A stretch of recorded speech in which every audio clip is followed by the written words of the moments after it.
여러분 안녕하세요. 오늘 여러분들과 함께 대원외고 1학년 영어 난리 났네 라는 제목으로 오리엔테이션을 진행하도록 하겠습니다. 대원외고 1학년 영어 난리 났네, 정말 난리가 났는데 왜 난리가 났는가 살펴보도록 하겠는데요. 1학년 2학기 중간 문제를 분석을 하면서 내용을 좀 살펴보도록 하겠습니다. 가장 주요 타겟은 바로 변형 문제가 등장했다라는 거죠. 본문을 가지고 그대로 출제하게 되면 어렵지 않습니다. 근데 본문을 그대로 가지고 출제하는 게 아니고 본문을 변형해서 출제한다든지 본문과 관련된 주제로 새로운 지문을 출제한다든지 이런 것들이 이번 시험에 등장한 아주 난제로 떠오른 화두가 되겠죠. 그러면 이것을 어떻게 해결할 것인가, 그 해결법도 같이 살펴보고, 이제 보통 이 외부 지문율이라는 개념이 있는데요. 이게 바로 뭐냐면 본문 내신 시험범위에 해당하는 부분을 공부를 했을 때 몇 점을 맞을 수 있고 또 이 문제가 그대로 나오냐, 또 변형이 얼마나 되냐의 문제인데, 보통 외고들은 20% 정도의 외부 변형률을 가지고 있습니다. 그래서 외부 지문율이라고 하는 걸 가지고 있는데 이번에 대원외고 1학년은 이게 30%가 넘었죠.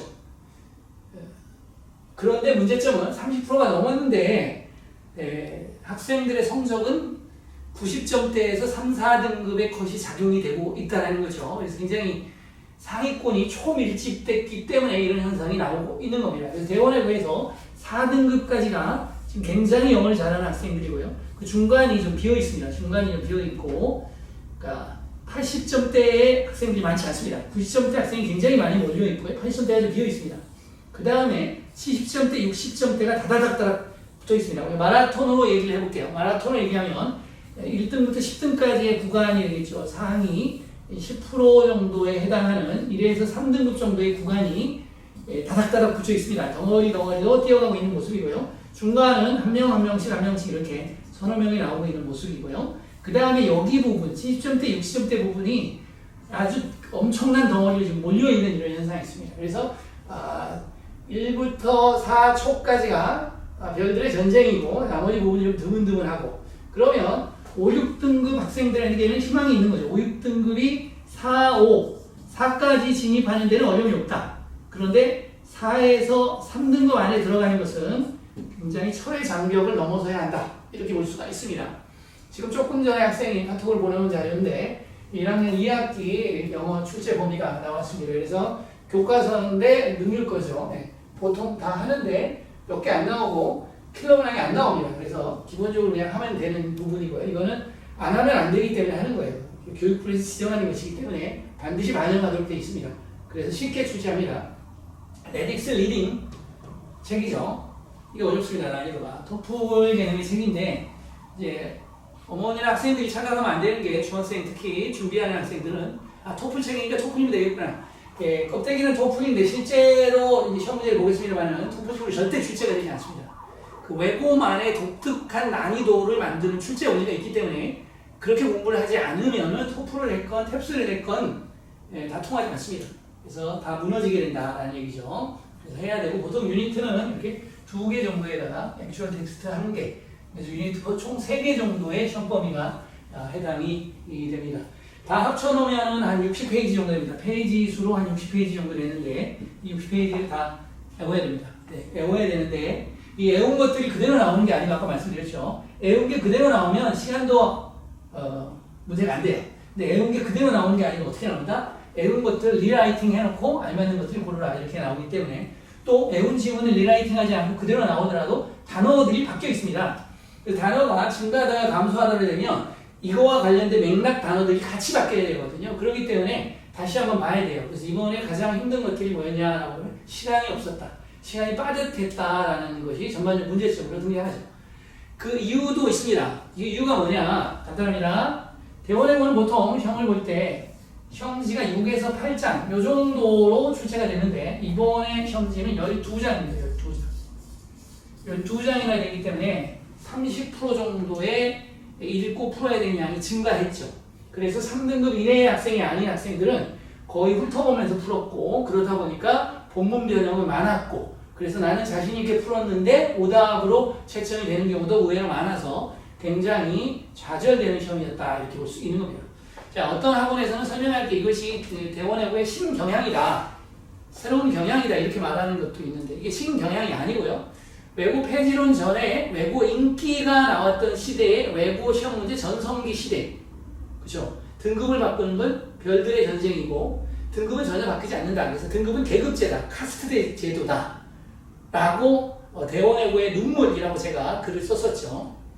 이런 시대로 복귀하는 겁니다. 7년 전에 출제 경향을 복귀하는 것이지, 지금 이제 7년 전에 내신 대비를 안 했거나 전문적이 아닌 선생님들은 그때 시절을 모릅니다. 그렇기 때문에 새로운 경향이다. 그렇지, 2, 3년 전에 경향하고 바뀌었으니까 새로운 경향인데 이걸 10년 사이클로 보면 옛날 7년, 10년 전으로의 복귀이다 이렇게 볼 수 있는 것이지, 새로운 경향이라는 건 잘못된 거죠. 자, 그 다음에 리딩 마스터라는 책이 있는 거죠. 리딩 마스터라는 책이 있는데 이 책에서 유니트 3개 정도 또 나오는 겁니다. 그다음에 미니 모고사 4회, 5회 정도 나오는 거고, 미니 모고사에는 문법 문제는 출제는 안 하겠다라는 얘기를 했죠. 그래서 문법을 배제하고 해도 되는데 배제하고 하면 안 되는 겁니다. 왜냐하면 각 문장에서 문법적 연습을 해서 문법 문제를 강화시키는 것으로 통해서 본문 학습을 강화시켜 줄 수 있는 소스로 쓸 수 있는 거기 때문에 여기서는 문법 문제 안 나오니까 여기서는 문법 문제 안 해야 돼. 이런 공부 자체는 보통 이미 나는 5등급 맞을래 라고 정하고 공부하는 거죠.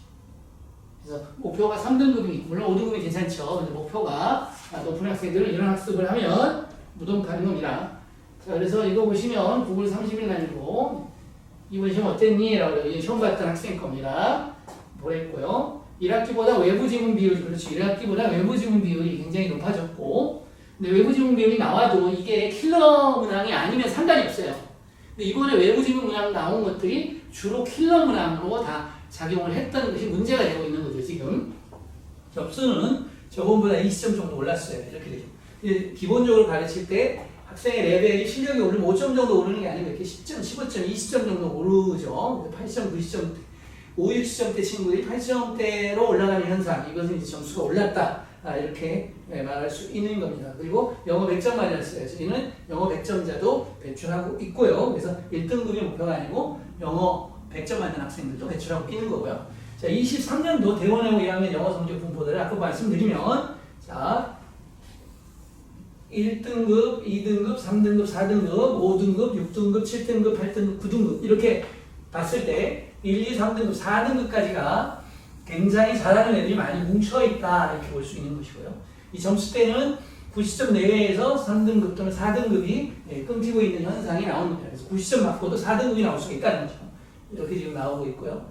반면에 평균은 그렇게 높지 않습니다. 평균이 그렇게 높지 않다는 얘기는 무슨 얘기냐면은 전반적으로 학생들이 5등급까지가 학생들이 튼튼하지 않다는 거죠. 1, 2, 3등급 합치면 20%가 되고 7, 8, 9등급 합치면 20%가 되는데 4등급 포션도 20%가 아니라 5등급도 20%, 6등급도 20%입니다. 그래서 이게 컴포트 존이라고 해요. 컴포트 존. 이 4, 5, 6등급 친구는 그 등급 자체가 굉장히 폭이 넓어요. 많아요. 그래서 컴포트 존. 거기 한번 들어가면 편안히 빠져서 나오지 못해요. 이런 문제가 발생되는 거죠. 그래서 4등급에서 3등급 넘어가는 게 지금 굉장히 힘든 전쟁이다. 지금 2학년, 3학년 기준으로 보면 1, 2등급만 좀 세고 3등급 진입까지는 굉장히 쉽게 진입이 되는 그런 현상이 나오고 있는데, 지금 고1은 전혀 그렇지 않습니다. 4등급에서 3등급 점프가 거의 불가능한 상태로 지금 있죠. 5에서 4 넘어가는 건 어떠냐라는 건데 5에서 4 넘어가는 건 그다지 어렵지 않습니다. 왜냐하면 4가 20%를 되는데 이 4등급에서 퍼센테이지 하면 7% 정도만 애들이 좀 잘하는 것이고 나머지 13%의 4등급의 13% 부분은 절반 이하 부분의 애들은 그렇죠. 80점 초반이나 7점 후반까지 받으면서 4등급을 받고 있다는 거예요. 그래서 점수대가 여기가 좀 많이 좀 퍼져 있는 거고 여기는 그렇죠. 190점대에서 그냥 다닥다닥 1, 2, 3등이 붙어 있는 거죠. 그래서 3에서 4등급 이 정도 차이는 70점대 후반까지 가고 있고 5등급이 60점대 이 정도까지 밀리고 있는 거고요. 6등급 이렇게 가면 50점대 이런 식으로 지금 밀리고 있는 겁니다. 그래서 이 등급이 10점 정도 캐파를 나타내고 있다 이렇게 보실 수 있습니다. 점수 10점 정도를 나타내고 있고 그런데 1, 2, 3등급은 그렇죠. 10점 내에서 3등급이 다 나눠지고 있는 성이기 때문에 3배 정도 굉장히 경쟁력이 강하다 이렇게 볼 수 있는 겁니다. 7, 8, 9등급은 굳이 말하지 않아도 되겠습니다. 학생들이 찍는 겁니다. 이 학생들은 찍는 거고 영어의 기본입니다. 대원에서 6등급까지는 지금 현재 괜찮거든요. 옛날에는 대원에서 4등급까지가 괜찮았어요. 근데 지금 이거는 6등급까지가 괜찮은 정도고 7, 8, 9등급은 외고를 전혀 생각을 안 했거나 외고가 어떤지 잘 모르고 들어와서 지금 완전히 멘붕이 된 상태에 있는 학생일 겁니다. 그리고 이 학생들은 실제로 영어의 기본이 약하기 때문에 등급이 오른다는 건 실제 거의 불가능에 가깝습니다. 자, 다음 보도록 하겠습니다. 자, 이번 이제 시험물들 전반적으로 분석해 보니까 대원외고 1학년 영어 3고, 3고죠. 3고 어떤 고통을 받고 있냐 했더니 첫 번째 말한 것처럼 시간 부족입니다. 시험지가 보통 8페이지 정도로 출제됐는데 지금 12페이지로 출제됨으로써 굉장히 어렵다. 그다음에 출제 원리도 옛날에는 지문을 짧게 냈어요. 짧게 이 정도. 근데 지금은 한 페이지에 전체 지문을 깔아놓고 옆에다 문제를 출제하는 형태로 출제가 되고 있기 때문에 한 문제를 풀기 위해서 읽어야 되는 지문량이 굉장히 많아졌다는 겁니다. 그래서 당연히 시간이 부족하다는 것이죠. 두 번째, 이렇게 지문이 길어졌음에도 불구하고 그 문장을 그대로 내는 것이 아니고 문장이나 어휘를 변형해서 출제를 하고 있다는 겁니다. 이 문장이나 어휘를 변형해서 출제하고 있다는 것이고, 두 번째는 이 지문을 리라이팅해서 다시 써가지고 출제를 또 한 번 하고 있다는 거죠. 지문을 2개를 읽어야 문제를 푸는 형태가 많이 등장하고 있어요. 이거 굉장히 어렵겠죠. 그 다음에 추론형 문제가 등장했다는 겁니다. 이제 코렉트, 인포 이렇게 제가 요 얘기하는데 올바른 것을 고르시오. 다음 중 추론할 수 있는 것을 고르시오. 이런 두 가지 유형이 나오는데 이것도 대원외고에서 3년 전에 쉽게 나오다가 갑자기 2학기 중간고사 때 지금하고 똑같은 시기입니다. 이 중간고사 때 인포형 문제를 대여섯 문제 냈고 그 문제에서 3등급, 4등급 초까지 다 학생들이 찢어지면서 갈라지는 등급 컷 킬러 문항으로 등장을 했던 겁니다. 당연히 그렇게 되니까 인포형 문제를 잘 푸는 학생만이 3등급 안에 진입이 가능할 수 있었던 건데 이번에도 인포하고 코렉트가 나왔는데 한 문제 옳은 걸 고르시오 문제는 사실은 오답 시비가 있을 문제로 선생님이 분석을 했을 보입니다. 그래서 수업 시간에 선생님의 관점을 잘 보고 잘 들은 학생은 그 문제를 풀 수 있었을지 모르겠습니다만 일반적으로 객관적 시험지로 해석을 해서 답을 풀게 되면 오답 시비가 나올 수 있는 문제입니다. 분명히. 예. 그래서 추론형 문제의 등장. 이런 세 가지의 문제. 물론 이건 대원외고만의 문제가 아니고 한영외고, 이화외고, 대일외고 어디 외고들의 전반적인 성향이 있어요. 전반적인. 시간이 부족하다. 문장, 어휘가 고난도이고 이것들이 시험 나올 때 변형이 된다는 겁니다. 어휘가 변형되면요. 우리 보세요. 본문이 변형되지 않았다 그러면 그냥 읽지도 않고 풀어도 돼요. 그럼 시간이 안 모자라요. 근데 어휘가 변형이 되면 어느 단어가 변형되는지를 찾아야 됩니다. 그리고 또 이런 얘기합니다. 어휘 자체가 변형이 되니까 애워도 소용없어 이렇게 얘기하는 학원 또는 선생님도 계실 겁니다. 근데 애워야 됩니다. 변형이 될수록 외워야 돼요. 왜? 온본을 애워놔야 뭐가 변형이 됐는지 보고 빨리 풀 거 아닙니까? 온본형이 없어, 온형이 없어. 그럼 변형형 갖고 문제를 끊임없이 풀리게 되면 문제가 발생이 되죠. 또 일반 학원들에서 기본 진도 나간 후에 문제를 많이 주죠. 변형형이었는데 변형형을 많이 보면 이 A라는 유형의 변형형은 10가지 이상의 유형으로 나눠질 수 있습니다. 쉽게 말하면. 그러면 지금 60페이지 안의 공부를 600페이지를 해야 됩니다. 실제적으로 여러분이 영어 수업 6번 정도 내신 대비를 봤는데 600페이지의 문제를 풀면서 할 수가 있겠냐. 600페이지 양이면은 문제는 대부분 그렇죠. 1500문제를 풀어야 됩니다. 그럼 그것에서 적중이 되냐라는 문제를 또다시 나오는데 평균이 60점대 이렇게 나오는데 적중이 다 됐는데 어떻게 평균 60대 나와요? 그렇죠? 적중이 되면 그래도 평균 7, 80점대 나와야 되지 않습니까? 대규모 학생들을 모아놓고 가르치는데 선생님들이 대부분 적중을 시킬 때 평균이 당연히 높아야 되죠. 평균이 높지 않아요. 적중 못 시킨다 이런 얘기죠. 그래서 시간 낭비에 지나지 않는다 이런 얘기고요. 자, 대원외고 1학년 교재를 보겠는데 대원외고 1학년 교재는 지금 7, 8년간 매해 바뀌었습니다. 매해 바꾼 이유는 뭐냐라는 건데 학원을 견제하기 위해서입니다. 대부분 어머니들이 아는 학원에서 첫 번째 듣는 거짓말이 뭐냐면 그렇죠. 퍼스트 라이 첫 번째 거짓말이 뭐냐면 저희 학원은 자료가 많아요 이렇게 되죠. 이 자료가 많으면 영어 뺀 모든 과목에 적용이 됩니다. 실제로. 근데 영어는 대원외고 1등급 맞는 애가 한영외고 시험 보면 4등급 맞습니다. 100점 맞는 친구도 이 정도밖에 안 나와요. 왜? 지문이 바뀌게 되면 문제를 못 푼다는 거예요. 지문을 가지고 변형해서 또 그 주제와 관련된 응용력을 물어보는 문제를 출제가 되기 때문에 이 지문 원형, 원본에 대한 학습이 안 이루어지게 되면 나머지 문제를 풀 수가 없습니다. 그래서 거의 7, 8년 이상 매해 바뀌어오기 때문에 자료가 많아요. 쓸데없는 똥자료라고 해서 똥자료, 필요가 없는 자료들입니다. 실제로. 그래서 리딩 마스터 이 책을 가지고 일단 쓰고 있는 거 위트수죠. 이 위트수가 책을 좀 잘 만들죠. 그래서 영어 독해 책이고요. 유형 독해니까 수능책이라고. 우리 이제 외국 교과 과정의 핵심이 뭐냐면 수능이 기본적으로 들어갑니다. 그래서 세 가지 정도 라인이 있는데 수능 라인이 있고요. 그다음에 수능 라인보다 조금 원서 라인이라고 해요. 원서 라인을 쓰는 것도 있고 그 원서 라인 대신에 토플 책을 쓰는 경우도 있고 캡스 책을 쓰는 경우도 있고 뭐 이런 식으로 라인들이 잡혀서 가는 겁니다.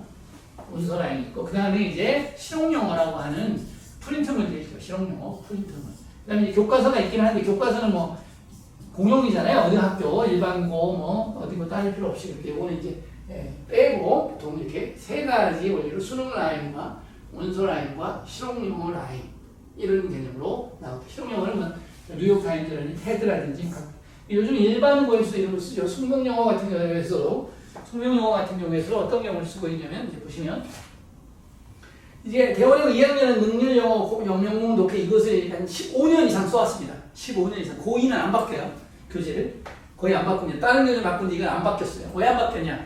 고2쯤 되면 학원에서 1년간 4번 돌아가서 학원에서 하는 방법은 다 거짓말이다. 학원 방법으로 안 된다.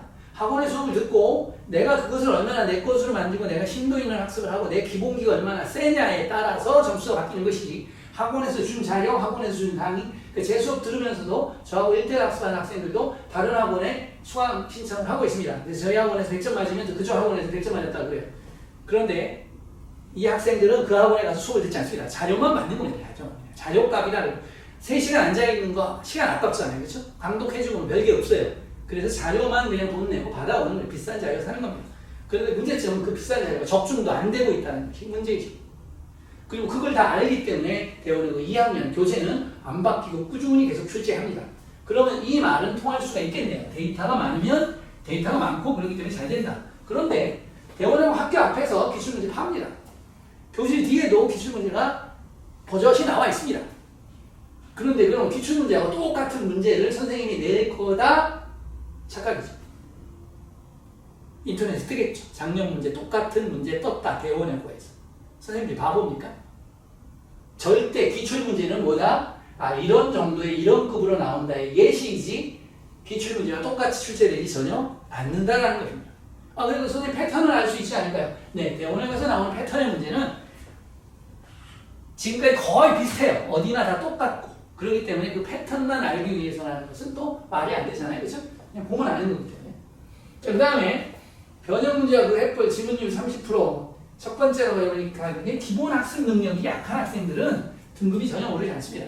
그래서 저희 학원도 이제 예를 들어보면 특목고 합격생 발표 나오고 나서 학교 왔죠. 저희. 특강을 들었습니다. 2, 3개월. 그리고 중간고사 봤어요. 그런데 자기 성적에 만족한 학생이 몇 명이나 될까요? 몇 프로나 될까요? 저하고도 공부했던 학생들이 나간 학생들이 있습니다. 나갔어요. 스타라운 갔습니다.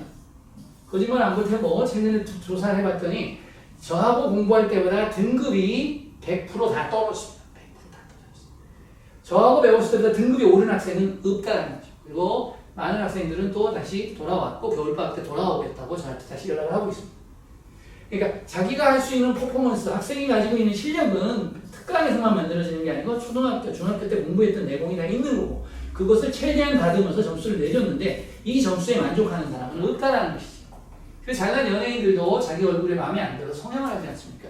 마찬가지로 그래서 다른 데 다녀보면 좀 좋을 것 같아 라고 다녀보지만 대치동의 학습법 뻔하지 않습니까? 학교에서 배웠던 거 프린트물이나 필기한 거 다 받아서 선생님들이 다시 정리해서 한 번 더 정리해 줍니다. 더 재밌는 거 말씀드리면 학교에서 수업 한번 했습니다. 다른 학원에 수업했습니다. 그리고 저하고 1대1 수업합니다. 그런데 여기서 애들이 단어도 모릅니다. 해석도 틀립니다. 그리고 해석을 왜 틀리냐라고 물어봤더니 학교 선생님이 애매하게 해석을 해줬고 다른 학원 선생님이 해석을 해줬는데 이 해석이 틀린 겁니다. 저가 해석을 하면서 제가 야 이거는 이 단어를 이렇게 해석하면 안 돼. 대세김질이 틀렸네. 그래서 네이버 사전도 펴고 옥스퍼드 사전도 펴고 이 단어는 이런 뜻이고 구조는 이런 구조이기 때문에 이런 의미로 해석을 해줘야 되는 학생이 맞죠 선생님 맞아요. 저 이상했어요. 학교에서 배웠던 이상하고 이상했어요. 근데 뭐 다들 그런 것 같다 하니까 넘어갔어요. 이런 문장들이 매번 수업할 때마다 시험 때마다 두세 문장씩 나온다는 것이고 이런 두세 문장의 해석에 정밀하지 않는 학습이 코렉트 인포 문제에서 오답에 온이 됩니다. 그래서 코렉트 인포 문제에서 오답을 죽이는 방법은 그렇죠? 정밀한 단어, 뉘앙스까지 파악된 단어의 의미, 그리고 그 단어가 들어간 문장의 전반적인 해석, 그리고 이 문장이 전체적인 문맥에서 쓰이는 맥락적 해석, 이 세 가지의 능력을 기본적으로 출제하는 거예요, 선생님들이. 그래서 이 단어적, 그죠? 문장적, 문맥적, 이 세 가지 학습을 튼튼하게 해주게 되면 코렉트 인포 문제를 풀이할 수 있는 능력이 생기는 거예요. 이런 학습 능력을 강화시켜줘야지만 학생들이 실력이 느는 것이지, 야, 이 질문에서 코렉트 인포 문제는 이렇게 나올 것 같아. 이런 문제, 몇십 문제 풀었다고 해서 코렉트 인포 문제를 풀 수 있는 능력이 생긴 게 아니라는 겁니다. 그래서 그 많은 자료를 풀고도 학원에서 시킨 거 다 했는데도 저희 학원은 사실 고2 학생들이 많이 오죠. 왜냐면 인터넷 서치하고 유튜브 제 거 보고 이렇게 보고 이 선생님이 나를 해결해 줄 것 같아 이렇게 되죠. 한 학생은 수업을 들어도 뭐냐면 선생님 저 1년간 해결 안 되는 걸 선생님이 한 번 수업을 하면서 제 문제점이 뭔지 알았고 그걸 통해서 학습을 해서 점수를 올릴 수 있다는 학생이 되게 됐습니다. 이렇게 말하는 친구들이 있어요. 근데 대부분이 강의식 수업을 듣다 보니까 자기의 문제점을 모릅니다. 근데 저희는 1대1로 수업을 하면서 그 학생이 단어가 뭐가 문제인가, 해석이 뭐가 문제인가, 맥락적 해석을 못하고 있는가, 이해력이 떨어지는가 이런 부분을 전반적으로 학생을 잡아서 만들어주는 겁니다. 그래서 한 달만 해도 점수 10점, 15점, 20점을 오르는 기적적인 점수를 계속 만들어내고 있는 겁니다. 그래서 고2 학생들이 오면 보통 1년 이상 저하고 공부를 합니다. 스트레스 받지 않고 편안하게. 자, 그러면 이제 대원하고 문제를 이제 분석을 하면서 좀 가보도록 하겠습니다. 문제가 이렇게 글을 읽고 문제를 푸시오 이렇게 나오죠. 자, 얘기를 드려보면 이 문제가 나오는데 이 문제가 어디에서 얘가 변형됐을까, 얘가 변형됐을까, 얘가 변형됐을까를 모른다는 거예요. 지금은 변형의 시대가 되어버렸기 때문에 어떤 변형이 어떻게 나올지 모르기 때문에 학생은 이 문제를 열심히 정독해서 빠르게 읽어야 돼요. 그럼 빠르게 읽으려면 원문을 정확히 암기하고 있어야지 어디가 변형됐다를 생각을 하면서 문제를 풀게 되죠. 그냥 이 지문을 보고 밑에 문제를 풀게 되면 어떤 문제가 발생되죠? 그렇죠. 본문이 변형되어 있기 때문에 답도 변형이 돼야 되는데 생각 없이 문제를 풀어서 원문대로 풀어서 변형 문제에 오답이 나오는 겁니다. 자, 길이를 한번 볼까요? 여기서 여기까지 이렇게 패시지를 굉장히 길게 출제하고 있다는 것. 학생들한테 시간 압박의 원인이 되겠죠. 굉장히 큰 문제점이 되겠죠. 그리고 이렇게 추론 문제가 바로 등장합니다. 그러면 이렇게 보겠습니다. 원문이 변형이 안 됐다라고 볼게요. 그럼 그래요. 그런데 잘못 추론한 학생은 이렇게 물었고 잘못 축소한 학생은 모두 고르시오 아니면 두 개 고르시오 이렇게 주제가 됩니다. 옛날에는 모두 고르시오 그냥 많았는데 그렇다 보니까 시간 압박이 너무 많고 스트레스가 너무 많아서 교육청에서 애고들한테 실사를 해서 권고를 했습니다. 모두 고르시오 주제를 자제할 것. 그리고 모두 고르시오 출제하려면 두 개 고르시오, 세 개 고르시오를 지정할 것. 이렇게 교육청에서 권고를 했어요. 그래서 요즘은 이제 몇 개 고르시오 이렇게 출제하는 경향이 많습니다. 그래서 사람이 이렇게 나오는 거고, 아까 본문이 나온 거죠. A라는 원문을 가지고 A라는 원문에서 추론을 해낼 수 있는 것을 고르는 거죠. 그럼 결국 뭐죠? A라는 것을 또 다른 리라이팅을 해놓고 이 리라이팅 한 것이 얘하고 서로 맞냐 아니면 여기에서 이렇게 이런 의미로의 전환이 가능한가 물어보고 있는 거죠. 그러면 뭐가 필요하겠습니까? 학생의 그렇죠. 원문, 강동, 능력 새로운 원문이 등장한 거고 이 새로운 원문에 강독을 해서 원래의 원문과 비교해서 이건 맞아, 이건 틀려 이렇게 나와야 되는데 세모가 나오게 되면 문제가 발생이 되는 거죠. 그럼 세모는 어디에서 나오냐? 그래 이해에서 나오기도 하지만 실제로는 단어에서 많이 나올 수 있습니다. 모르는 단어가 여기 하나만 등장했어요. 이게 이제 특히 신입생들이나 이렇게 보면 너 대원하고 샤지 엄마들이 나아빠들 보고 너 봐봐 어떤 거 같아 보니까 모르는 단어 거의 없어? 모르는 단어 한 개 있는데 바로 이 모르는 단어 한 개 때문에 이 문제는 날아가는 겁니다. 그리고 이 문제가 이렇게 2점, 6점, 3점 두 개만 날아가게 되면 바로 4등급으로 내려가게 되는 거예요. 대원외고는 공부 못하지 않습니다. 시험 못 보지 않습니다. 잘 보는데 등급이 안 좋게 나오는 것 뿐이죠. 그걸 아셔야 됩니다. 다른 학교보다 이 상위권의 치밀도가 굉장히 높아요. 그 대일 같은 경우하고 비교해보면 대일 같은 경우에는 뭐 70 몇 점 맞고도 3등급이 나올 수 있습니다. 근데 대원외고는 70 몇 점 맞게 되면은 당연히 5등급, 6등급을 밀려버리게 되겠죠. 이런 문제가 발생이 됩니다. 그래서 쉬운 것 같지만 쉽지 않다. 본문을 읽고 그 본문에 대한 이해력을 또 다른 글, 또 다른 패시지를 통해서 읽고 해석해서 찾아내는 영어의 근본적인 학습 능력을 물어보는 시험이다. 외고는. 이렇게 아셔야 됩니다. 본문이 얼마나 공부 잘했는지만 측정하는 시험이 아니에요. 그건 일반고들이 그렇게 출제하는 거죠. 그런데 일반고 가르치듯이 일반고 하듯이 일반고의 패러다임을 외고의 패러다임으로 그대로 쓰니까 어머니들이 그렇죠. 1타라는 학원들, 1타라는 선생님들한테 가서 그렇죠. 2학기 보냈는데 학생의 시험 점수, 심지어는 점수조차 바뀌지 않는 현상이 발생되는 건 바로 근본적인 패러다임의 학습법이 틀렸기 때문입니다. 그 다음 보도록 하겠습니다.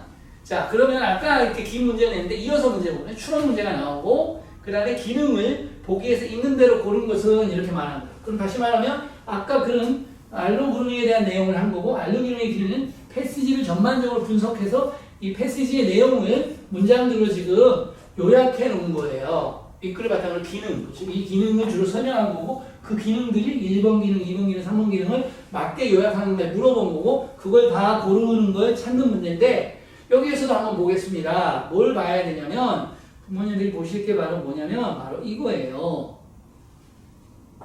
여기서 단어 한번 봐봐. 그럼 애들이 엄마 거의 다 아는 것 같아. 근데 학생들이요 본 적이 있는 단어를 안다라고 착각합니다. 인듀스가 뭐냐고 그렇게 물어보면 잘 모릅니다. 야기하다, 끌어내다 이런 단어잖아요.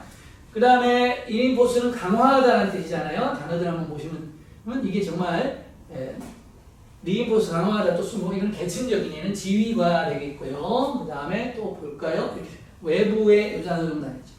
단어가 별로 세지는 않았고 괜찮은 단어예요. 뒤에 가면 괜찮은 단어 나옵니다. 그런데 여기에서 하나만 모르던가 의미가 까리하게 되면 이 선지의 개수를 분석하는 데서 바로 에러가 발생합니다. 자, 무슨 얘기냐면 한 문제를 풀어야 될 때 해야 되는 양이 많아요. 그러니까 완전히 이 문제를 다 분석을 하고 자, 온문을 정확히 알아야 되죠. 그리고 온문을 다시 새로운 걸 표현해놨는데 그것을 다시 맞아 틀려 이렇게 몇 번, 6번 분석을 해서 한 문제를 풀어야 된다는 거예요. 시간 소모가 많을 수밖에 없어요. 다시 말하면 속도, 정독 기반에 속독이 안 돼 있다면 풀 수가 없는 거예요. 하나만 세모 쳐줘도 답이 안 나와요. 모든 걸 알아야 풀 수 있는 문제 유형이 굉장히 많이 등장하고 있다는 것이 바로 외고의 특징이죠. 그렇기 때문에 공부를 조금 했다고, 내 영어 실력이 조금 올랐다고 점수가 레벨이 올라가지 않습니다. 근본적으로 그래서 시험을 계단식으로 점수가 외고는 성장을 하는 겁니다. 공부를 안 하는 게 아니고 열심히 달려가고 있는 건데 어느 순간에 깡충 뛰어서 10점, 15점 오르는 거고 다시 10점, 15점 오른 후에 다시 옆으로 가는 겁니다. 그래서 공부의 내공이 쌓여서 다시 점프 한번 일어나서 올라가고 이렇게 되는 겁니다. 보통 학생들이 많이 오는 게 제한테 많이 오는 게 4, 5 등급 학생들이 많이 해요. 6등급도 오기는 하는데 7등급, 8등급 때는 와서 점수 오르는 사례가 거의 없습니다. 왜냐하면 근본적으로 영어 레벨이 빡빡 뛰어야 되는데 이런 학생들은 기본기 약하죠. 학습 태도 약하죠. 숙제 안 하죠. 안 오릅니다. 왜냐하면 삶 자체가 7, 8, 9등의 습관과 삶의 패턴과 IQ와 이런 걸로 살아왔어요. 안 바뀝니다. 근본적으로 물론 안 바뀌는 게 아니지만 거의 안 바뀝니다. 그러면 4, 5등, 6등부터 잘 안 바뀐 거예요. 사실은요. 6등부터 가능성이 있습니다. 대원은. 근데 대원외고가 아닌 학생의 6등급은 잘 안 바뀝니다. 그래서 6등급 이내에서 4, 5등급, 6등급, 4, 5등급 학생들은 이 점프가 빨리 일어난다는 거예요. 그래서 올라가고가 돼서 1, 2, 3등급이 계열해서 같이 싸우는 등급으로 발생이 됩니다. 고2 학생도 지금 배우는 학생들 보면요. 6등급 맞았어요. 고1 때 1년 내내 6등급 맞았어요. 근데 저하고 이제 공부를 하면서 바로 점프해가지고 3 찍고 그 다음 시험에서 2 찍고 그래서 지금은 객관식은 다 맞아요. 전부. 실수를 한 개 틀리고. 주관식에서 선생님이 이제 고2 주관식은 나의 생각을 맞춰봐. 이런 유형이 출제가 돼요. 선생님이 수업 시간에 설명했어요. 그 설명한 것을 한글로 쓴 거죠. 영어로 쓰는 게 아니고 써야 되는데 선생님이 표현했던 표현 방법을 안 쓰게 되면 감점이 되는데 이 학생이 계속 감점을 받습니다. 이게 왜 감점을 받냐? 뻔한 겁니다. 왜? 본인이 5, 6등급이었기 때문에 수업을 열심히 안 들었던 거예요. 레벨이 올라가는데도 선생님이 출제자이기 때문에 학교 선생님에 대해서 포커싱이 돼 있어야 되는데 이 포커싱이 좀 약해요. 내가 학원에서 공부하고 내가 공부해서 점수를 올렸지 학교 선생님이 잘 가르쳐서 올린 게 아니야라는 마인드가 기본적으로 깔려있기 때문에 학교 수업을 꼼꼼하게 필기도 안 하고 선생님이 그렇다 보니까 주관식에서 이 원인, 기능을 주로 소수하시오 이랬는데 이것을 제가 봤을 때도 답을 봤거든요. 제가 2개 감점을 맞은 거. 그랬더니 이거 맞는 건데 라고 하는데 선생님 맞죠? 맞아 내가 봐도 이거 답인데 그랬더니 학생이 하는 거예요. 선생님이 표현하는 방법, 선생님이 가르치는 방법이 아니라서 감점을 했어요. 계속 감점을 받는 거죠. 그러면 이게 뭐가 바뀌어야 되냐? 학교 선생님과 포커싱이 되지 않는 학생은 1, 2, 3등급을 절대 못한다는 얘기. 학원에 너무 의존하면 안 된다. 영어 실력 올리는 건 학원에 의존해야 되는 게 맞아요. 시험에 출제 방법은 학원에 의존하면 안 되고 학교 선생님에게 완전 포커싱이 돼 있어야 한다. 이런 얘기입니다. 자, 됐고요. 14번 문제를 보겠습니다. 낱말의 쓰임이 적절하지 않은 것 이렇게 나옵니다. 자, 여기서 보세요. 본문이 그대로고요. 본문이 그대로인지 봐야 되지만 본문에서 이게 have인데 don't have를 have로 바꿨다고 생각을 해보세요. 그러면 여기가 플러스가 마이너스로 바뀌게 되면 여기도 결함이 있느니 장점이 있는 이렇게 바뀌어야 됩니다. 상호관계. 그래서 변형의 시대가 되면 이런 부분을 문제 풀 때 굉장히 싫어하는 경우가 많아요. 이 3년 전에 이런 변형이 별로 없었어요. 지금 변형의 시대예요. 인네이트 선천적인이고 역동적인이고 고립이라는 뜻이고 그 다음에 요 단어를 내가 모른다고 칩시다. 이 본문에서는 separate라는 단어가 나온 건데 intertwine을 바꾸는 거예요. 그러면 A라는 단어를 B로 바꾸게 되면 문제가 발생이 됩니다. 왜? 이 B가 동의어이면은 안 틀린 거죠. 그런데 이게 반이오면 틀린 거죠. 근데 나는 이 단어를 몰라요. 동의어인지 아닌지, 동의어인지 반이어인지 판단이 안 돼요. 게임 끝난 거죠.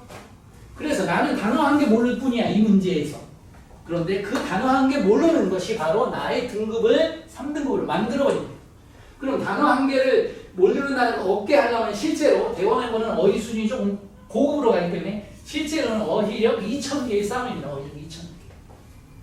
이 모르는다는 하나를 없애기 위해서는 기본적으로 고급 어휘 2000개가 늘어야 된다는 얘기예요. 2000개는 쉽게 되지 않습니다. 데일리 테스트나 이런 데서 2000개를 학습을 할 수는 있겠지만 제가 그래요. 아빠 연봉이 얼마야? 아빠 연봉이 1억이라고 칩시다. 아빠 통장에 1억이 쌓여 있나요? 없잖아요. 마음강률, 손실률이라는 게 발생이 되죠? 없어요. 마찬가지입니다. 내가 1년에 5,000개의 단어를 학습했어요. 실제로 나한테 액티브 보캡을 잔존하는 어휘는 1,000개도 안 남습니다. 20% 정도만이 내 거로 남아요. 그래서 2,000개를 실제로 늘리기 위해서는 1년에서 2년 정도의 영어 학습 시간이 필요하게 됩니다. 근데 시험은 2달에 한 번씩 계속 보는 거기 때문에 2,000개의 어휘를 강화하는 게 불가능하게 가깝다는 거예요. 근데 저희 학원은 방법이 있습니다. 하루에 500개 정도의 단어를 집중적으로 학습을 함으로써 8번 정도 수업을 하게 되면 4,000개의 고급 어휘를 학습시키고 잔존 어휘를 2,000개 정도를 남겨주게 만들어줍니다. 그래서 현장에 가면 애들이 선생님 옛날에 모르는 단어 보는데 지금 모르는 단어가 안 나와요. 이렇게 만들어줍니다. 그래서 어휘력으로 감점되는 문제를 한 방에 해결해 줍니다. 방학 때. 그러면 대원학에서 나온 단어는 어느 정도냐 이렇게 말씀을 드리면 어느 정도는 준비를 해야 될까 이런 얘기인데 토플 수준이냐? 아닙니다. 토플 만점 맞는 애들도 내신 4, 5등급 나오는 애들이 많습니다. 안 통한다는 거예요. 탭스는 좀 통하죠. 탭스는 고급 어휘가 좀 많습니다. 그렇지만 탭스는 너무 고급 어휘가 있어서 대원외고에 필요 없는 어휘들도 좀 있더라. 1000여 개 정도가. 그리고 이걸 좀 걸러줘야 된다. 그래서 토플은 기본적으로 깔고 가야 되는 단어일 뿐이고 토플 단어도 모르면 안 되겠죠. 그러니까 토플 위에 단어가 탭스가 됐고요. 탭스 위에나 또 탭스 동급이거나 탭스가 살짝 위가 SAT나 GRE라는 시험이 있죠. 미국의 대학 입학시험, 미국의 대학원 입학시험 GRE가 있습니다. SAT, GRE까지가 출제되고 있다는 거죠. 왜 SAT, GRE가 출제되냐를 따져보면 대원외고는 국제반을 많이 운영했고 대원외고뿐만이 아니라 일반적 외고들이 다 국제학부를 운영을 했었습니다. 국제학부 운영하면 국제학부에서는 해외 유학파를 보내는 건데 유학을 보내려면 SAT나 GRE를 반드시 봤어야 하고 학교 선생님이 SAT, GRE를 다 강의를 하셨다는 것이고 또 해외파 선생님들은 SAT, GRE에 대한 경험이 다 있으신 거죠. 그래서 킬러 문항, 고난도 문항은 실제로 SAT나 GRE급에서 출제가 되는 것이지 토플급에서나 수능 고난도 어휘거나 이런 부분에서 결판이 나지 않는다는 겁니다. 그래서 저희는 예비고 학생들부터 시작해서 방학 때는 SAT나 GRE 고급 문장을 통해서 고급 어휘를 숙달시키도록 만들어줍니다. 그래서 적게는 하루에 300개, 많게는 하루에 500개까지의 학습문장을 만들어서 어휘를 급신장시키는 프로그램을 돌리고 있습니다. 이게 안 되면요. 대부분 이제 딴 데 오면 문법 특강이라 하고 앉아있거든요. 저희가 하는 말은 문법이라 하고 자빠졌네 이렇게 말하거든요. 단어 독해도 모르는 애들을 문법 독해하고 지랄하고 자빠져 있으면 아무것도 안 된다. 그래서 망가지는 거예요. 완전히 애들이. 근본이 오는 거죠. 근본이 뭐예요? 근본이. 기본적으로 건물을 세울 때하고 똑같아요. 뭐예요? 골격과 뼈대를 먼저 잡아놓고 나서 리모델링하고 커튼 달고 뭐 이런 일을 하는 거죠. 이게 바로 문법적인 요소인데 이 골격도 아직 안 서는 애들한테 문법 강의하면서 왜 문법 강의 하기 쉽지 않아요? 강의 잘하는 폼을 잡을 수가 있잖아요. 뭐. 그래서 단어 독해를 어떻게 올리는지에 대한 프로그램이나 시스템이 없어요. 근본적으로 데일리 테스트 보는 거 외에는 없다라는 거예요. 그러니까 못하는 거죠. 자, 그 다음 보도록 하겠습니다. 자, 보시면 이렇게 나와 있고, 아까 말한 대로 이 단어를 모르기 때문에 이 단어가 동의어인지 반의어인지를 몰라서 결국 이 문제 못 푸는 문제가 돼버리는 겁니다. 어휘 하나로 등급이 바뀌다. 자, 15번, 17번 문제 보시면요. 쭉 이렇게 나와 있습니다. 자, 15번, 17번 문제가 길어서 이렇게 두 개로 쪼개놨는데 엄청 길지요. 이렇게 긴 지문 거의 통째로 지금 출제를 했는데요. 이렇게 출제한 후에 문제는 어떻게 나오냐면 성격이 다른 것은 이렇게 물었습니다. A부터 E까지 표기를 해놓고 성격이 다른 게 뭐냐고 물어보고 있습니다. 다시 말하면 패시지를 전반적으로 놓고서 밑줄 그어진 것들이 성격상 같은지 다른지를 판단하라는 거예요. 그렇죠. 이게 바로 크리티컬 리딩 능력 아닙니까? 글을 읽고 전반적으로 각각의 표현들의 일치성을 물어보는 문제죠. 자, 이렇게 시험 문제가 나오는데 이런 시험 문제를 학원 선생님들이 통째로 되는 부분적인 문제를 만들어서 잘 주지만 이렇게 통째로 패시지를 보면서 분석하는 문제를 만들어주는 경우는 거의 없다라는 거죠. 그래서 적중이 안 된다 이렇게 말하는 겁니다. 또 보시면 이것도 똑같이 연결되는 문제입니다. 추론한 내용으로 적절하지 않은 것은 이라고 문제를 출제했습니다. 답은 4번과 이번에 5번이었는데 4번은 당연히 적절하지 않는 게 맞거든요. 근데 아니죠. 네. 답이 이거는 다음 착각했습니다. 5번이 맞습니다. 5번이 맞고요. 그래서 언더버블 하는 단어고 디포메이션이라는 단어를 알면 문제를 쉽게 풀 수 있는 문제 유형이었고 이거는 추론이었지만 킬러형이 아니었습니다. 이게 쉬웠습니다. 그래서 이 정도는 쉽게 가는 문제였고요. 그 다음에 접속사, 연결사 넣는 문제가 출제됐는데 이것도 어렵지 않게 풀 수 있었던 문제죠. 자, 이 문제가 이제 이번에 가장 킬러 모양이고 가장 고난도 문제인데 선생님의 주관이 좀 들어간 문제로 보입니다. 그래서 오답 12가 충분히 가능한 문제라고 봅니다. 자, 이때도 지문을 이렇게 출제를 하신 거고요. 이 지문에 대해서 출제 방법은 패러프레이징으로 출제했습니다. 옳은 것을 모르는 건데 이 글에서 이렇게 재진술할 때 틀린 걸 고르시오 이렇게 나옵니다. 그래서 답은 4번과 5번이 나왔는데 이 5번이 바로 오답 12의 문제가 될 수 있는 부분입니다. 추론을 하면 이 부분이 충분히 추론이 될 수 있는 부분이기 때문에 추론이 될 수 있는 부분이기 때문에 오답이 됩니다. 근데 이게 옳은 것을 고르시오 문제니까 추론이니까 안 되지 않냐 이렇게 이제 볼 수 있는 부분이에요. 그래서 수업 시간에 얼마나 잘 듣고 선생님과 포커싱이 되어 있냐에 따라서 좀 답이 바뀔 수 있는 유형이었던 거죠. 출제자는 선생님이다. 네, 불변의 진리죠. 자, 20에서 21번 보도록 하겠습니다. 21번에서 22번 문제를 보시면 문제가 쭉 이렇게 나와 있습니다. 네, 이렇게 쭉 나와 있고요. 자, 보시면 문제 이렇게 나와 있고요. 그런데 이 문제를 보면은 몇 줄을 긋고 다양하게 문법적인 요소나 표현들에서 틀린 걸 찾아내라 이런 문제가 지금 나오고 있거든요. 그러니까 지문을 통째로 꼼꼼히 분석해서 문제를 풀 수 있는가를 물어보는 문제가 되기 때문에 이것도 시간을 많이 잡아먹는 유형이다 이렇게 볼 수가 있겠죠. 23번 문제 보도록 하겠습니다. 23번 문제 보시면 이것도 패시지를 낸 거고요. 보시면 이 패시지를 리라이팅 한 겁니다. 패시지를 요약형으로 다시 썼다. 그러면 알받는 표현을 찾아주시오 라고 문제가 나온 건데 이 디파이라는 단어 특목고에서 굉장히 많이 나오는 단어죠. 디파이는 반항하다, 무시하다, 도전하다. 그래서 뭐뭐를 디파이한다. defy your imagination. 그러면 너의 상상력에 도전한다. 상상하기 어렵다. 상상하기 불가능하다. 이렇게 해석이 되는 단어인데 이제 센 단어 하나 써서 결국은 판단을 맡긴 거고 답이 된 거죠. 그리고 이 문장은 이제 해석을 또 해야 되는 거죠. 근데 대부분은 본문이 이렇게 나왔고 본문을 수능에도 이용이 있지 않습니까? 두 칸 뚫리고 고르는 거 단어 정반대 이렇게 해서 푸는 거잖아요. 열등하냐 우수하냐 이런 식으로 푸는 거라 쉬운데 내신에서 이 문제가 나오면 한영예고도 나오고 다 나와요. 이 유형은.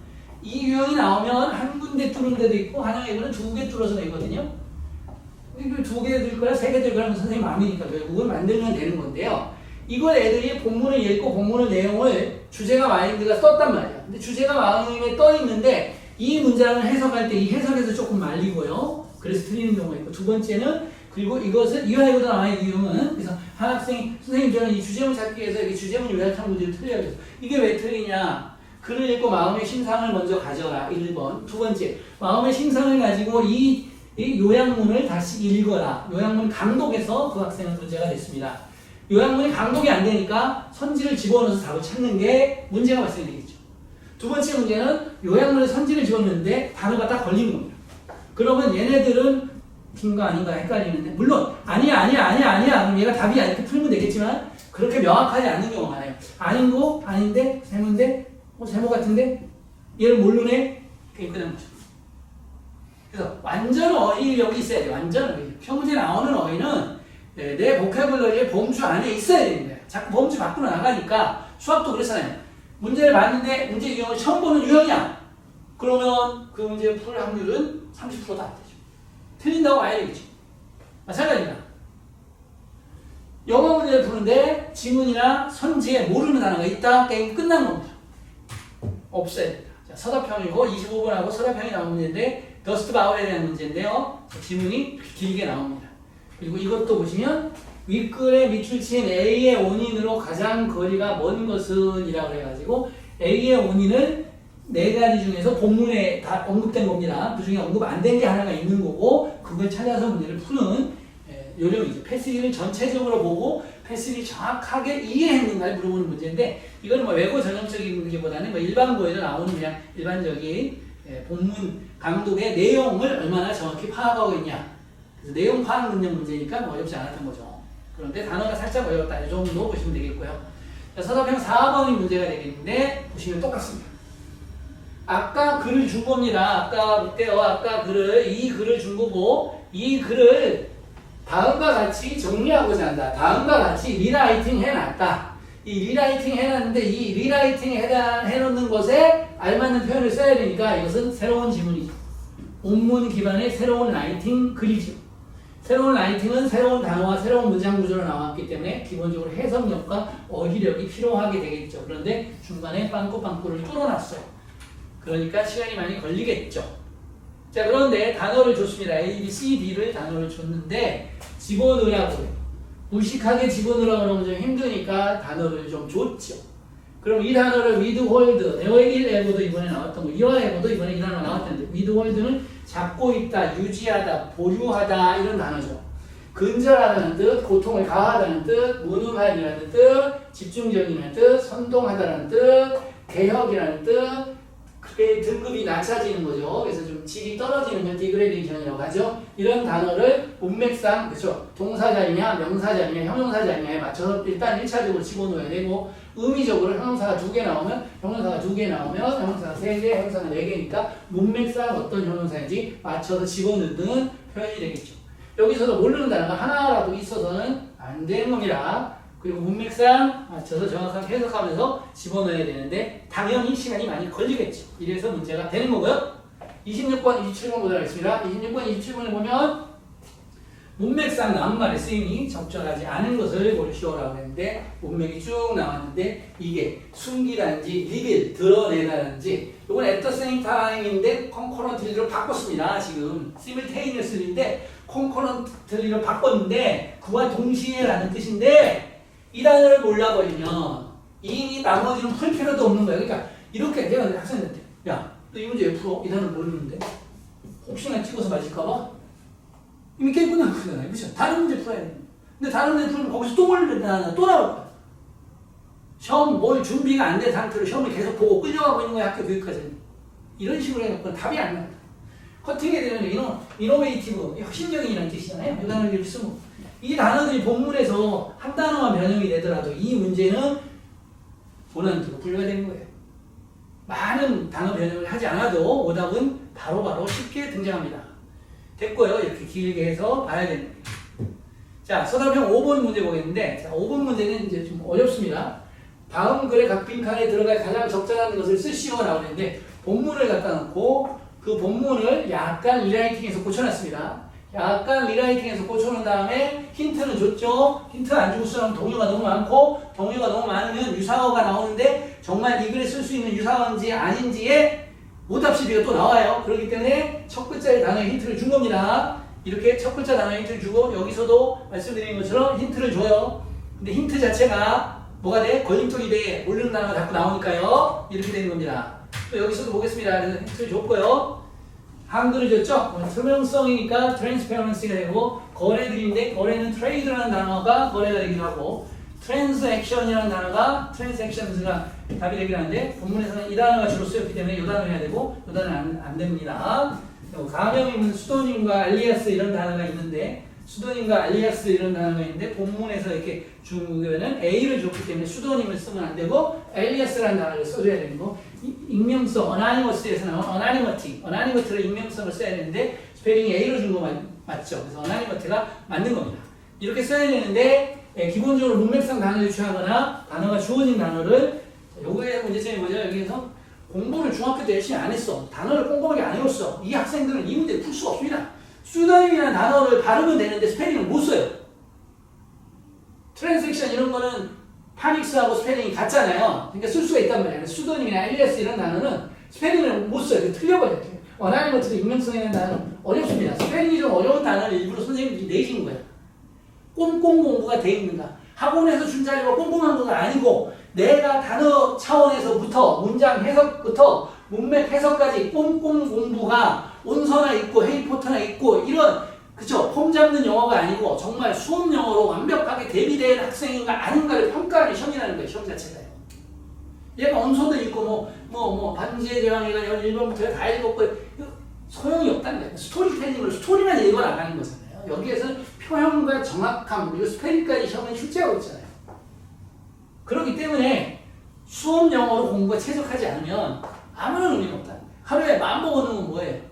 그죠? 100m 9,000원 뛰어갖고 금메달 딸 수 있는데 정확하고 빠르고 강한 영어 이렇게 공부가 이루어져야 되는 것이지 그냥 막연한 공부를 가지고 뭐가 어떻게 될 거다라는 거 외국에서는 1도 통하지 않습니다. 자, 서술형 6번 보면 단답형이고요. 또 문제도 또 보시면 어색한 부분을 2개 쳐 이렇게 옛날에 모두글로 시험인데 모두글로 시험 너무 힘드니까 이렇게 2개 그리고 아까 말한 모두글로 시험 문제는 성질을 보세요. 모두글로 시험을 교육청에서 못 내게 하니까 어떻게 낸다고요? 모두 골라놓은 거 보시면 모두 골라놓은 것 중에서 몇 개냐를 물어보는 문제를 내고 있죠. 똑같이 어려운 거잖아요. 그래서 모두 고르시오나 모두 골라놓은 걸 고르는 문제나 교육청의 지침은 따는 건데 실제로 학생들한테는 똑같이 물어보는 문제가 되겠지요. 이렇게 주셔야 되는 겁니다. 제도나 방법이 바뀐다고 해서 근본적인 실력이 없는 상태에서 어떻게 설명을 많이 다니시잖아요. 뭐 하면 된다고 비법이고 뭐 이런 거 많이 다니시잖아요. 그게 안 통한다는 걸 아셔야 돼요. 근본적으로 좋아져야 돼요. 자, 요거는 이제 문법 문제가 나오는데 대원외고의 이제 문법 수준 이런 거죠. 한영외고 따져보면 문법 수준이 높지 않습니다. 대원외고 문법 수준 한영보다는 높습니다. 그럼 대일외고하고 따져보면 대일외고, 명덕외고 문법 수준 거의 비슷하고요. 대원외고하고 따지면 문법 수준이 비슷한데 대일외고하고 명덕외고는 주관식이 거의 안 나오니까 대원외고는 주관식이 나오고 작문이 나오기 때문에 문법력이 굉장히 세야 됩니다. 왜? 문장을 구성할 때 문법력이 딸리기 때문에. 문법 문제의 표면적으로 난이도의 레벨은 거의 비슷하지만 실제로 작문형에서 문법 능력이 굉장히 많이 요구되는 시험이다. 이렇게 볼 수가 있습니다. 그래서 거기서 감점을 애들이 끊임없이 받습니다. 안 고쳐져요. 작문을 하면서 문법적으로 맞추는 능력, 문법의 종합적 능력을 평가받는 거라서 쉽게 한두 달 특강으로 이게 좋아지지 않습니다. 그래서 이렇게 된 거고 여기서도 보시면 간단하죠. 나는 유혹한다 아니면 나는 유혹된다. 나는 뭐뭐 하기를 단지 그들에게 말하기를 유혹하고 있다 이상하잖아요. 나는 뭐 말하고 싶고 유혹을 받는다. 그래서 I'm tempted, 능동수동 이런 간단한 문제들이 출제된 거예요. 그래서 어렵지 않다는 거죠. 또 이제 어렵지 않게 출제됐지만 또 하나가 뭐가 나오냐면 대세용법이 돼. 그런데 이 대세용법도 틀린 학생들이 보면 아는데도 틀렸어요. 왜냐면 문장을 5개 주고 다음 중 대세용법이 같은 것끼리 짝지어진 것을 고르시오 이렇게 많이 나왔는데 문제점이 이번에 틀린 학생들 보니까 이 지시사로 푸는 학생은 다 틀렸어요. 왜냐면 지시사가 지시대명사도 있고 지시형용사도 있고 그런데 이번 시험에서는 지시대명사와 지시형용사까지 구분하는 문제였는데 접속사냐? 관계대명사냐? 아니면 대신 부사로도 쓰이죠. so의 의미로 쓰이죠. that much, so much. so에 쓰인 거냐? 부사로 쓰인 거냐? 아니면 지시사로 쓰인 거냐? 이런 식으로 출제한 거죠. 일일이 강조형으로 쓰인 거냐? 이렇게 출제된 건데 지시사로 뭉뚱그려갖고 푸는 학생은 틀려버렸어요. 지시대명사, 지시형용사를 구분해서 시험 문제를 출제했기 때문입니다. 이런 게 바로 시간의 압박을 받았기 때문에 시간이 너무 없다 보니까 이거 너무 시간이 압박 빨리빨리 풀다 보니까 한 번 더 검사할 시간이 없어. 한 번 검사할 시간이 있었으면 이런 문제는 안 틀리겠죠. 이렇게 된 거고요. 또 하나 이제 보실 게 뭐냐면 이 문제도 아까 말한 것처럼 대원어의 문법 수준이 그다지 이렇게 어렵지 않다 이렇게 지금 제가 말씀을 드리잖아요. 그게 바로 뭐냐면 이거죠. 가정법도 보시면 가정법 과거 지금 뭐가 왔습니까? 완료가 뭐잖아요. 우드 해본 있으니까 가정법 완료. 그럼 여기가 가정법 과거 완료. 헤드 기분이 돼야 되죠. 헤드 기분. 헤드 기분 이렇게 나옵니다. 그래서 이부가 생각해보면 다시 헤드가 나와서 조치가 되겠죠. 이 정도까지 출제가 되는 겁니다. 혼합 가정법으로 출제되기도 하고 그 정도까지가 나오지 아주 어렵게 안 나오죠. 오히려 문법이 좀 어렵게 나오고 짜증나게 나오는 것은 어디죠? 중학교 3학년 문법이 굉장히 짜증나게 어렵게 나오죠.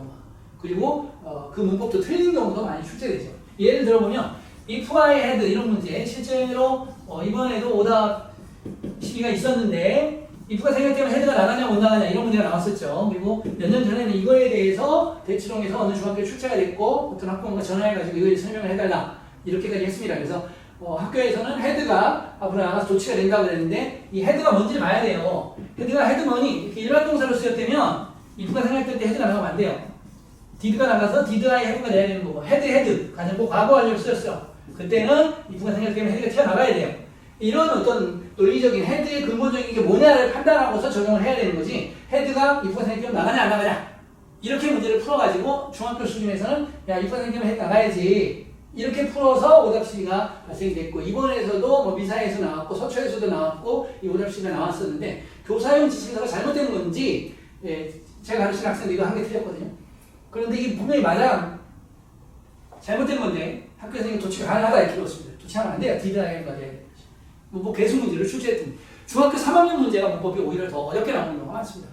실제로 외고에서는 기본적으로 해석을 잘하고 기본 문법 이론이 좀 숙달이 되어 있는 정도면 어렵지 않게 붙습니다. 물론 이화에 보는 문법 문제가 굉장히 어렵게 나옵니다. 이화의 특징인 거 항상 그래왔으니까 어쩔 수 없는 것이고요. 이렇게 돼서 오늘 여러분들과 함께 대원어 1학년 영어 난리 났네. 원래 영어의 문제점은 뭐냐면요. 영어를 잘해서 외고를 왔는데 그러면 영어를 잘해서 외고를 온 게 나쁜 말인가? 이런 생각을 해볼 수가 있어요. 외고에 온 애들은 기본적으로 영어를 다 잘해요. 그리고 영어는 영유 빼더라도 6학년, 9년, 10년간 영어를 공부한 애들. 그러면 영어의 레벨은